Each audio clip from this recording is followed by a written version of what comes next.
Today, we're diving into one of the most mind-blowing revenge stories I've ever encountered.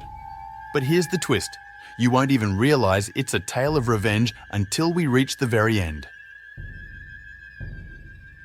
Let's get started. In the early evening of May 7th, 2008, a 65-year-old woman named Zawena Temelkowska was moving around her kitchen in her apartment in the small southeastern European city of Kosovo. Nestled at the foot of a towering mountain in northern Macedonia, Kosovo was a tranquil and remote town where not much ever happened. Zawena, who worked as a house cleaner, was enjoying a day off, waiting for her adult son Zoran to come home. It was a warm and peaceful evening, so Zawena had the kitchen windows open as she prepared a meal. While she was busy in the kitchen, her phone rang. She answered, and on the other end was a friend whose voice sounded strained and uneasy.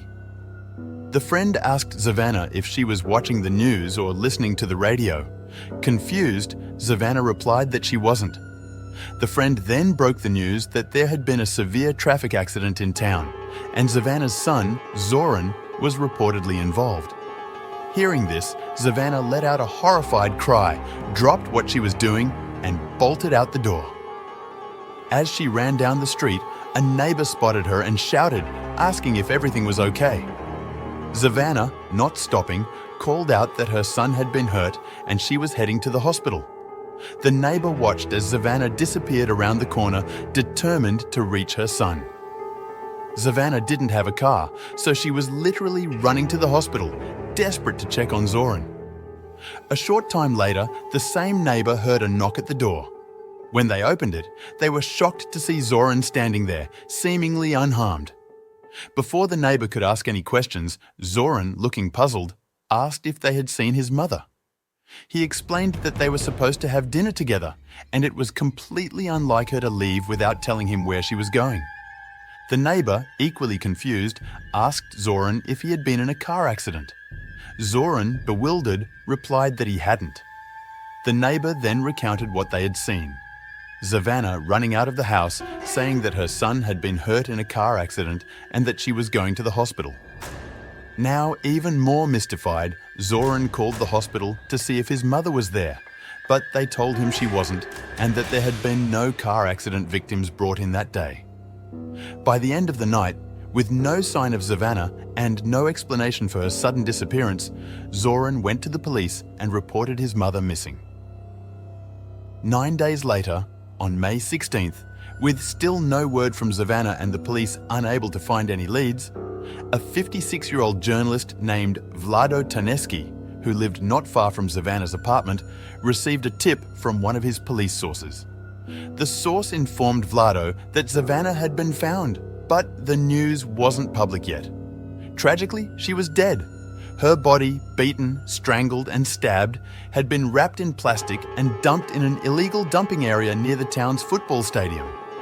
The source also mentioned that Zavena's valuables were still on her body, suggesting that robbery was not the motive for the crime. However, when the police had looked into Zavena's background, they found that she was just a poor cleaning lady with no known enemies.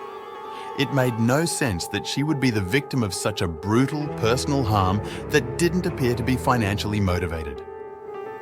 Vlado thanked his source for the information and hung up. While his source seemed shocked by the crime, Vlado felt something was off. He suspected there was more to this story than met the eye. Perhaps Zawena, who seemed like an ordinary harmless woman, had a secret life that led to her death. Or maybe she had seen something she wasn't supposed to. Whatever it was, Vlado felt compelled to dig deeper. Vlado was known for his fearless journalism, often tackling murky stories involving corruption and power misuse. He wasn't afraid to challenge authority, whether it was the government, the police, or anyone else in a position of power. But as a result of his fearless approach to journalism, over his 30-year career, Vlado had faced numerous threats of violence for the things he had written or was about to publish.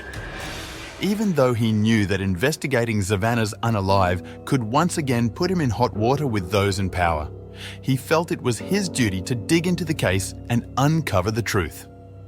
Determined, Vlado grabbed his notebook and pen, walked out the front door, and made his way to Zavana's home, a short walk from his own. When he arrived, Zavana's son Zoran opened the door. Soon after, they were sitting in the kitchen, discussing the bizarre events surrounding Zavana's disappearance. Zoran recounted how he had come home to find his mother missing, learned from the neighbor that she had run off to the hospital, and discovered that there had been no car accident involving him at all.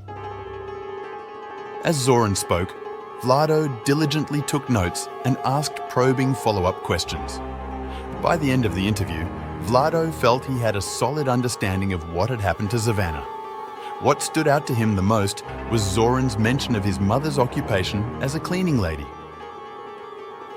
Over the next couple of days, Vlado pieced together his story, interviewing dozens of people in the neighborhood. Finally, on May 19th, just 3 days after Zavana's body was found, Vlado published his article in the newspaper. The explosive headline read, "A serial life-taker stalks Kisevo." In his article, Vlado suggested that Zavana's unalive was not an isolated incident, but was likely connected to 2 other unsolved murders of women in the area. These 2 victims bore a striking resemblance to Zavana. They were poor, older women who also worked as cleaning ladies. This connection struck Vlado as soon as Zoran described his mother, triggering memories of these other victims and leading him to connect the dots. The other 2 victims were 64-year-old Mitra Simyonoska, who was murdered in 2005, and 56-year-old Lubika Likoska, who was murdered in 2007. Vlado's article sent shockwaves through the town, not only because it suggested a serial life-taker was on the loose, but also because it was highly critical of the police. He pointed out that the investigations into the 2005 and 2007 murders had been mishandled. Arrests had been made, but clearly the real life-taker was still out there. The police were incensed by Vlado's criticism, but they couldn't ignore the new details he had uncovered. His article prompted them to take a closer look at the possibility of a serial life-taker, linking all 3 murders and launching a fresh investigation. However, as the police began this new investigation, Vlado noticed that he was being followed. Whenever he was out reporting, there always seemed to be a police officer watching him from a distance. Vlado had expected some sort of backlash from the police, so he wasn't surprised. He accepted their surveillance as a minor inconvenience. After all, he had done his job, reported the story to the best of his ability, and if they wanted to keep an eye on him, so be it. By early June, about 2 weeks after Zavana's body was discovered, the police had narrowed down their suspect list from hundreds to just 3 individuals. They were confident they were close to making an arrest.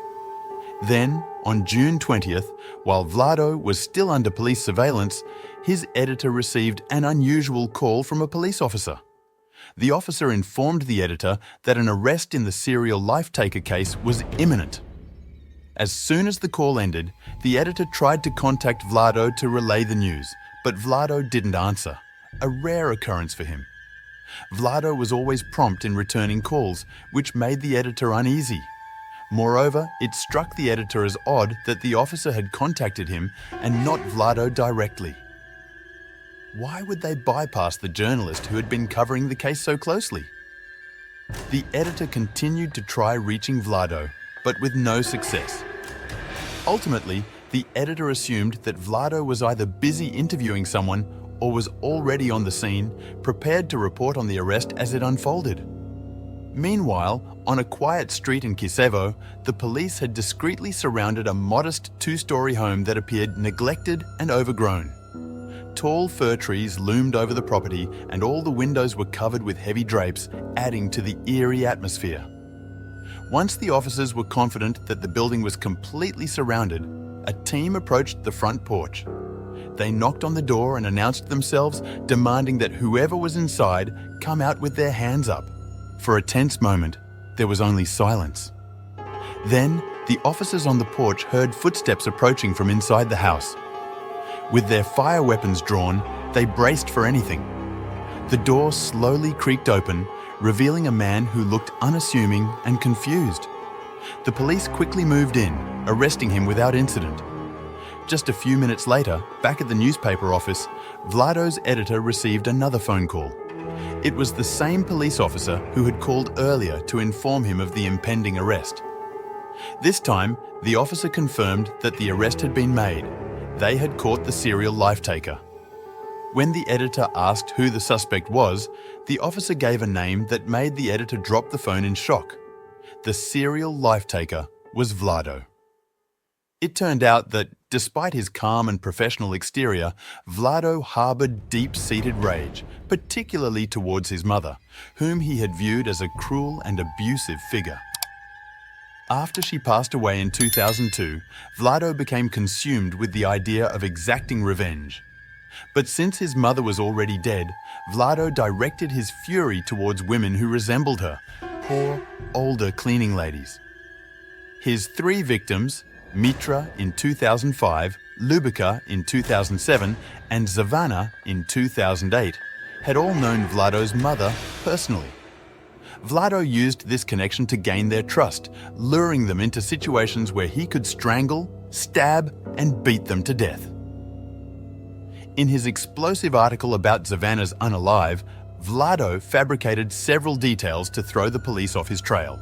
For instance, he claimed to have spoken to a witness who saw Zavana getting into a car with 2 men shortly before her disappearance, a complete lie meant to mislead investigators.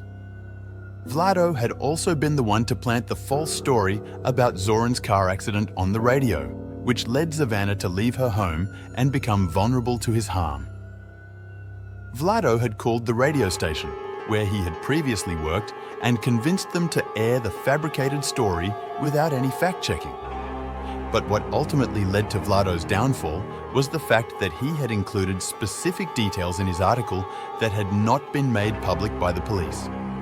For example, he mentioned that all 3 women had been strangled with telephone cords left at the scene, information that only the life-taker or someone close to the investigation would know.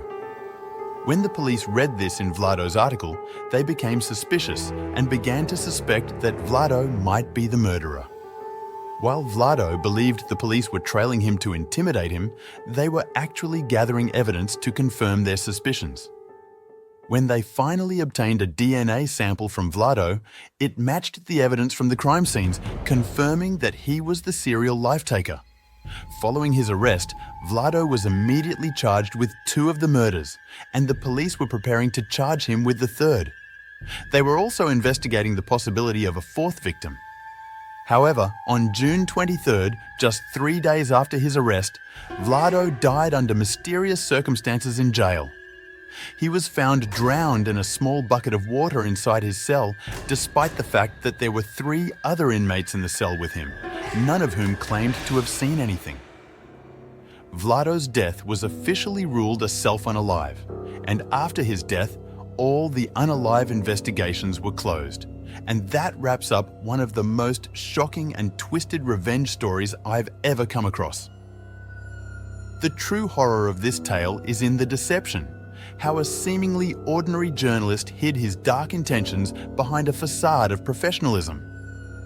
If this story left you stunned, be sure to give it a thumbs up, share it with others, and don't forget to subscribe for more mind-blowing true crime stories. Stay alert, stay safe, and we'll see you in the next video.